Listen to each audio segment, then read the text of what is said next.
Memories of what I thought was the day before came flashing back. The party, drinks, the argument with Laura, and Edward insisting that I try that stupid drug he was so excited about.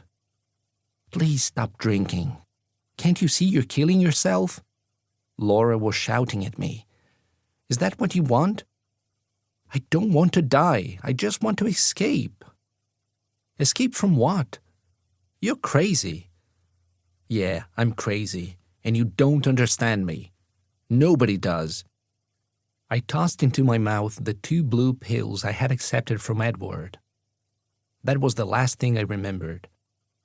Oh my God, I finally managed it. I've killed myself.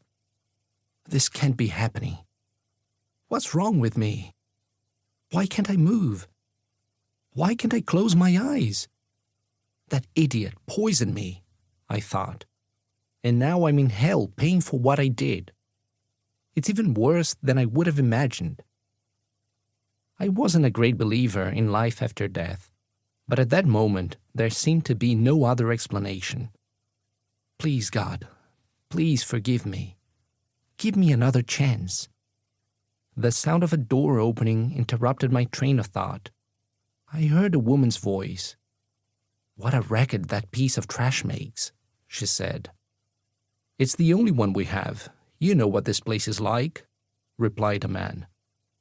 "How is it possible that we only have one artificial respiration unit?"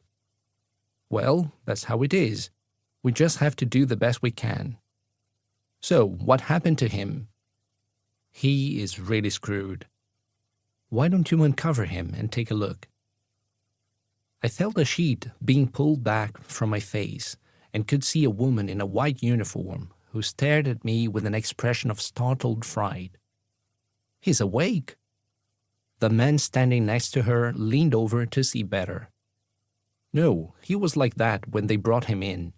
When they dropped him off at ER, they said he'd had an accident, but he was high as a kite.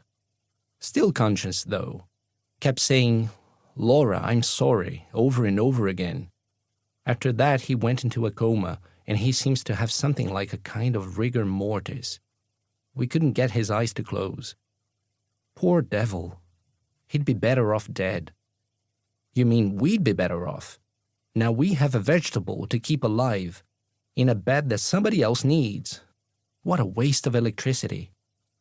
Do you think he can see or hear or feel anything?" "Of course not. Watch this." I saw a tube moving close to the bed and felt a stab of pain in my arm.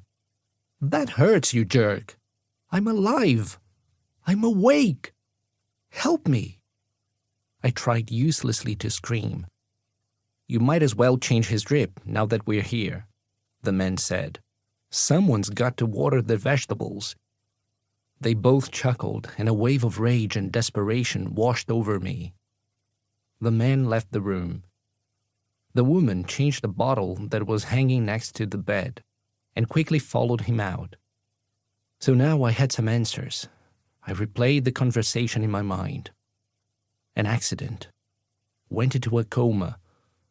"Laura, I'm sorry. Someone's got to water the vegetables.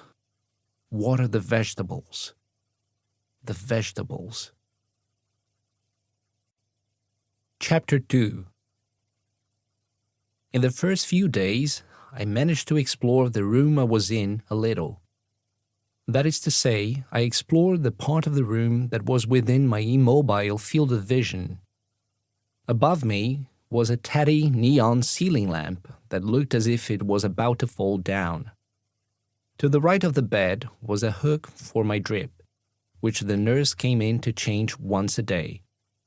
Further over to the right, I could make out a tube containing a black, bellows-like pump that rose and fell in time with what I had now come to think of as my breathing. To my left, there was a complicated-looking machine with switches, lights, and displays.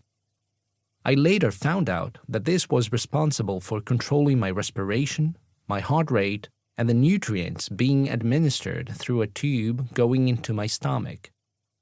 Behind that machine, I could see part of a window, which was the source of much of my torment.